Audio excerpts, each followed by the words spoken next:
네, 안녕하세요. 오늘은 투자할 때 조심해야 되는 시점을 한번 이야기해 볼게요.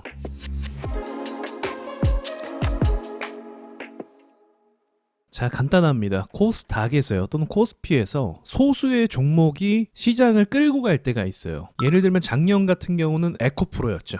에코프로가 상승하면서 시장 분위기도 좋았고, 그리고 시장 자체도 올라가 버렸어요. 그런데 여기서 뭘 조심해야 되냐면, 에코프로가 오르는 건 좋아요. 상승하는 건 좋은데, 이 종목이 이제 고점을 찍고 나서 내려가게 되면 반대의 경우가 이제 발생을 하는 거죠. 시장 분위기가 완전히 안 좋게 되는 거예요. 그러면 고점을 찍는 신호는 무엇이냐? 강세주 같은 경우는 고점에서 최고 거래량이 터졌을 때 그때 조심하셔야 돼요. 물론 이럴 때도 거래량이 터졌잖아요. 그래서 이때 조심을 해야 되는 거예요. 그리고 조정을 받고 다시 돈을 쏘면서 뚫고 가면은 이제 시나리오가 또 달라지는 거죠. 그리고 나서 또 최고 거래량을 발생시키면 그때 또 조심해야 되는 거고요. 특히나 고점에서 긴 꼬리를 동반한 거래량, 이런 거죠. 긴 꼬리를 동반한 거래량, 그리고 고점에서 롱바디 음봉, 요런 게 터지면은 이거를 다시 뚫고 가는 게 어떻다, 힘들다는 거죠. 제가 얼마 전에 에코프로 영상 올렸듯이 거래 대금이 2조 이상 터져야 이걸 다시 뚫을 수 있는 거예요. 그래서 힘들다라고 말씀드리는 거고, 이때부터 시장 분위기가 안 좋아질 가능성이 높아요.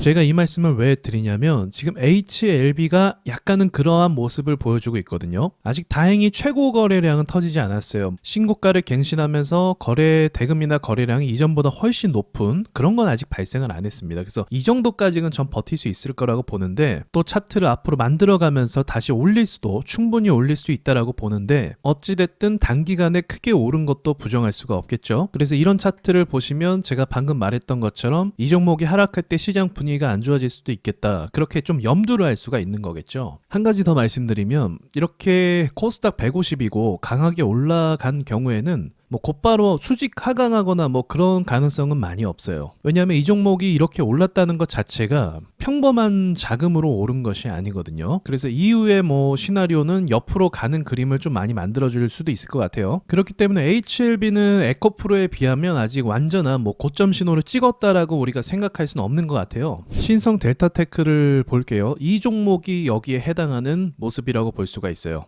보시면 거래량과 거래 대금이 최고로 많이 찍혔고, 그 다음에 꼬리가 길고 플러스 음봉이네요. 최악의 조합을 다 갖고 있는 거예요. 저기에 돈들이 어마어마하게 물렸고, 지금 여기를 가고 싶어도 못 가고 있는 상황입니다. 그래서 이런 차트를 주의하시라. 그리고 이런 차트가 오르다가 이제 못 가게 되면은 분위기가 쭉 다운되는 상황이 만들어지게 되는 거죠. 그래서 시장에 돈들이 좀 돌지 않고 한 템포 쉬어가는 시장이 만들어지게 됩니다. 그런데 다행인 건, 이렇게 HLB랑 알테오젠 이런 종목들이 신성 델타테크 이런 초전도체가 하락할 때 빈자리를 채워줬어요. 그래서 시장의 모멘텀이 좀 이어갈 수 있는 상황이 만들어지기도 했죠. 그런데 향후에 이제 HLB는 저는 더 갈 수도 있지 않을까 개인적으로 이렇게 조심스럽게 생각을 하고 있는데, 뭐 보합을 가거나 살짝 더 누를 수도 있거든요. 근데 향후에 아까 말씀드렸던 것처럼 신성 델타테크나 에코프로와 같이 고점에서 긴 꼬리를 가진 음봉이나 이런 게 발생을 하면 고점 아니냐라는 그런 의심을 가질 수 있고, 그 신호가 나오면은 시장 흐름을 이제 스스로 판단했을 때 좀 부정적으로 판단해서 현금을 좀 가지고 있는 게 나을 수도 있겠죠.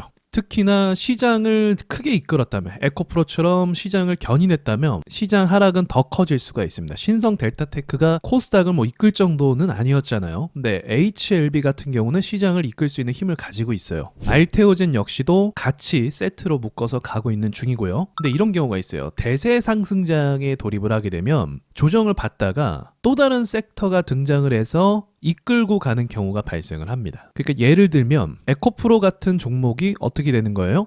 깊게 눌렸잖아요. 그러다가 2차 파동을 다시 가게 되면 시장이 또다시 올라갈 수가 있게 되는 거예요. 근데 이렇게 교체가 되는 것, 섹터가 교체가 되는 일은 우리가 예상할 수 있는 건 아니잖아요. 그래서 그건 그때 가서 또 판단할 수 있겠지만 1차적으로는 시장이 어려워지는 건 맞습니다. 그래서 이런 데이터나 패턴을 우리가 미리 머릿속에 입력을 하고 시장을 보는 게 좋겠죠.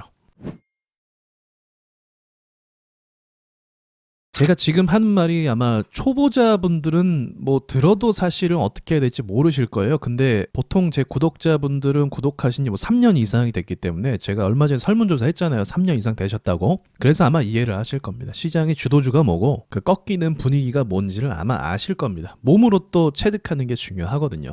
자, 그럼 저는 다음에도 좋은 팁을 가지고 돌아오도록 하겠습니다.